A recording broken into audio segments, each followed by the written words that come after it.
Welcome back to Stony Creek. I hope you've had a good week. We've certainly been busy around the place. I'm all kitted up in my what do you call this? Is the brush cutter harness and the earmuffs and the glasses to tackle the blackberry problems we've got down here. And this is all along the creek. I've done a path through the middle of it, and I'm working either side of it to try and reduce the blackberry burden that we've got on the creek. So I hope you enjoy our little update for the week. There's lots of bits and bobs, and we'll see you next time.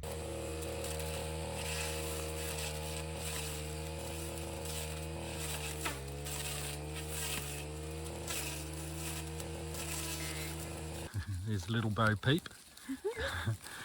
So I've opened up the gate and the sheep have found the way around, and the cows have gone around the other way. But they should like this for a while. It's nice and sheltered. And they'll get a good pick out of here. The animals have had a good go in this area here and eaten out as much as they wanted, and the sheep didn't do any progress on the blackberry, so I've been brush cutting it. And if you compare it to the previous video, I've had good progress into here with only a little bit left on the rise there and a bit at the back there, but I need a chainsaw to chop some of the dead wood that's in amongst it all. I also found a bit of a rubbish tip in the middle there up through the gully. As on most farms you find a gully that's full of rubbish, so I've been cleaning that up and throwing it in the rubbish bin. There's been metal and bottles and bits and pieces, not a lot but enough to go what the hell. But anyway, I'll finish cleaning that up and I'll sow that down. I'll put some seed in amongst the ground here and see what happens.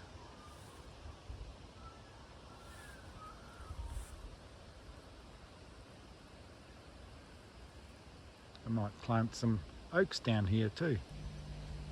In the orchard, and we've made a decision that the 2 plum trees that were in here when we bought the property 2 years ago, neither of them have given us any edible plums, and so we've decided to take them both out and plant some new plums. They are pretty old trees, and as you can see, some of it's rotted.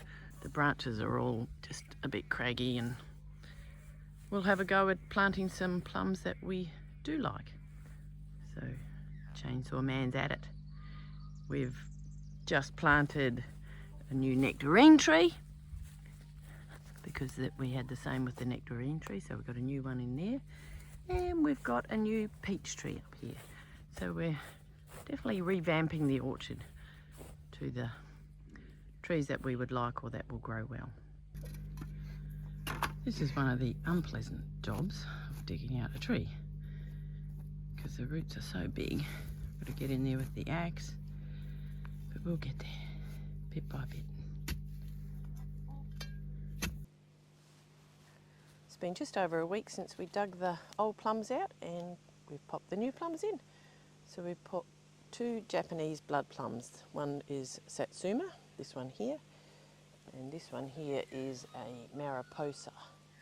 Both Japanese blood plums, and they are both can fertilise each other, which is good. So hopefully in a few years' time we might get some plums.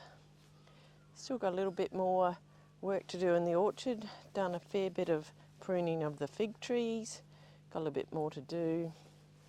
I'm waiting. Apparently you do the apricots a little bit later, and we've got some more to do on this fig tree.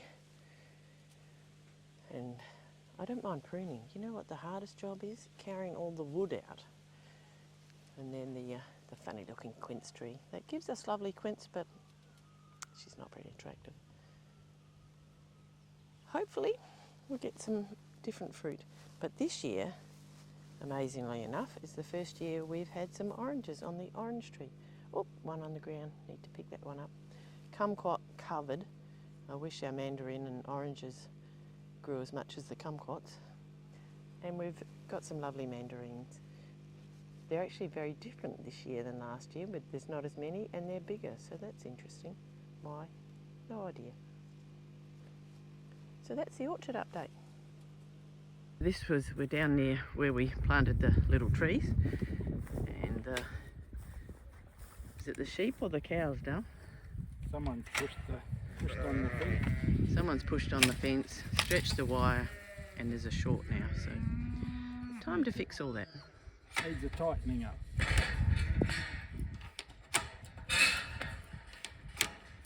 Lucky you're the fencing guy. Yeah, well, this is just my makeshift strainer, and someone's pushed on it and loosened up the wires, so I've got isolators all around the place so I can isolate individual fences and find where the fault is, so that's handy.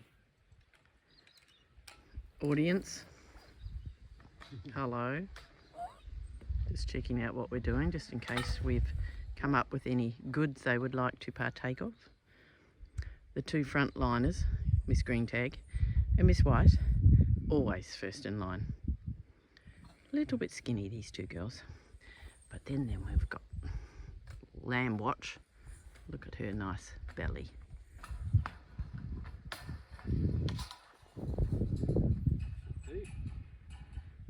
Hopefully that will fix it.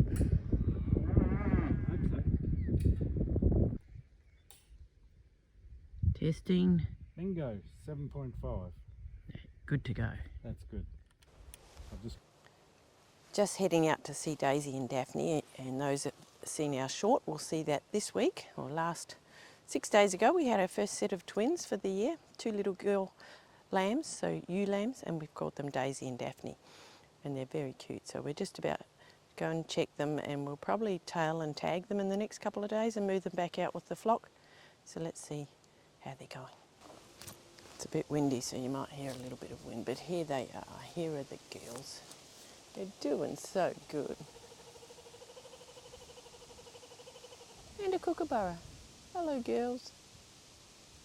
Daisy's so much bigger than Daphne. And Mama is so good. So they've been in this little paddock here, which is the postnatal paddock. And we really thought we'd have some more lambs in the week, but nature is what it is, and you can't rush lambing. So we'll hopefully get them back out with the rest of the girls in the next day or so. So we'll end this video here. Thanks for watching, and hopefully next week we'll have some more baby lambs. Bye girls.